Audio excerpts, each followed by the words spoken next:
I very much agree with Governor Haslam that ideally we would love to have a block grant to pay for Medicaid in the state, and that would be a really helpful thing for improving the health outcomes of Tennesseans. But that is not what is before us today, so I want to make sure that I'm clear on what is before us. Mr. Kate, the waiver amendment request refers to this enrollee population as the optional Medicaid eligibility category described in Section 1902 A10A18 of the Social Security Act. Is that the section that was added by Section 2001 A1C of the Affordable Care Act, also known as Obamacare? Okay, Senator, you have stumped me. Let me see if anyone else on our panel can answer that question. I cannot. I don't know that section of the code either.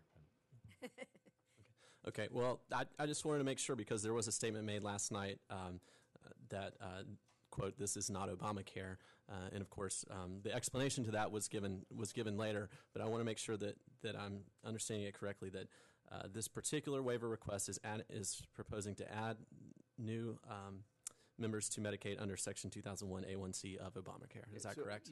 So I understand what you're asking. I'll answer it this way and see if it's sufficient. Certainly under the Affordable Care Act, and you all know this, but we'll go back and revisit real quickly. The Supreme Court ultimately came back and made a decision that Medicaid expansion, traditional Medicaid expansion, was optional to states. So states had the opportunity to decide what they wanted to do. What the governor said to the General Assembly was, "I'm not interested in doing traditional Medicaid expansion." And as we kept moving forward, the federal government said, we are willing to operate within the laws that we have to look at something different than just the traditional population. So just to be clear, none of these new eligibles will be in traditional Medicaid population as known as TennCare in Tennessee. To your point, still this all fell under the Affordable Care Act. So we're not trying to suggest that this didn't come forward, and the opportunity to cover the newly eligible, to have the 90-10 match, that did come from the Affordable Care Act. You're correct. Okay. And also, Mr. Kate, I know you're very aware, or maybe Mr. Cromer is more aware, actually, probably, of the Race to the Top grants that we received in Tennessee. And as I understand it, over $4 billion has been appropriated by Congress for these Race to the Top grants back in the stimulus bill in the era. And there were, I think, 12 states maybe that first received these grants, and that's how that program worked. Is Medicaid funded in a similar fashion to the Race to the Top program? Not to my knowledge, Senator. I'm not sure I completely understand the question, but that was one-time funding through Race to the Top. Is that the question? Yes, that's the question. So when it was also stated last night that Tennesseans are paying for federal dollars that are going to other states, then that is not a description as to the way that the Race to the Top program works. Then is it? Again, I'm not sure I completely follow the question, Chairman. The Race to the Top money was a one-time grant that the state received. I believe the original funding source was the Stimulus Act you referenced. This is a different situation where you have a law that was passed that was paid for in part by a number of new excise taxes, which are being imposed on Tennesseans and all Americans, regardless of whether we do Insure Tennessee.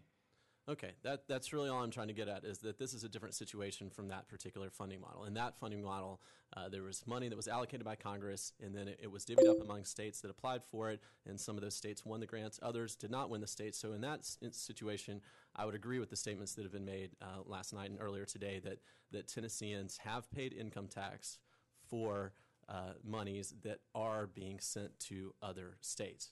In this particular instance in Medicaid, I want to make sure I understand the Medicaid program correctly.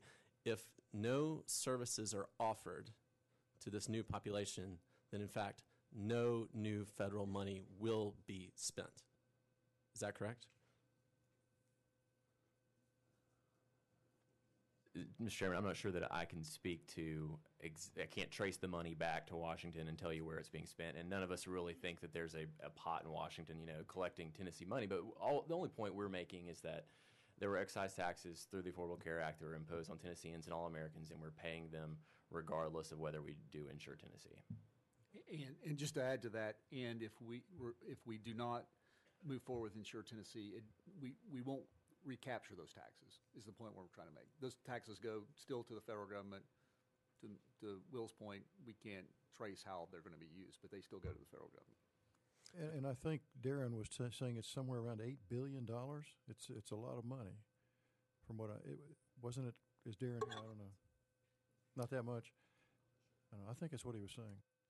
But I guess I just want to make sure I'm clear on it too. Then you had a slide earlier in which it says that projected funding would be $1.4 billion of federal dollars plus $35 million of state dollars, and that's if this proposal passes. But if this proposal does not pass, that $1.4 billion and $35 million would actually go toward paying down the deficit or potentially the federal debt. Is that correct? Mr. Chairman, we can't speak to where it would go. We just know it won't be coming here. Okay, and it won't be spent at all. Is that right? I can't say that. Well, how can you not say that then? I'm not. We can't speak for Congress. I'm not sure how that money gets spent. So if this proposal does not pass, then that $1.4 billion still will be spent. I think it's safe to say yes, but it'd be my personal opinion, but we can't prove that. Okay, and do you know where it would be spent and what would be the legal authority for spending it if this proposal does not go forward? Mr. Chairman, I don't know how to be more responsive to you. I want to be responsive to your question, but we don't really know how much more money Congress will or won't spend. All we can do is isolate the impact of this specific program, and we just know that money won't come here if we don't do this. Okay. All right. And so at the end of the day, this is a different type of spending program than that Race to the Top program that we discussed earlier. And then the last question is, the governor's speech last night also referred to the story of a hardworking Tennessean, and then it was mentioned earlier today that 54% of these individuals are working. What percentage of this potential enrollee population is working full-time year-round?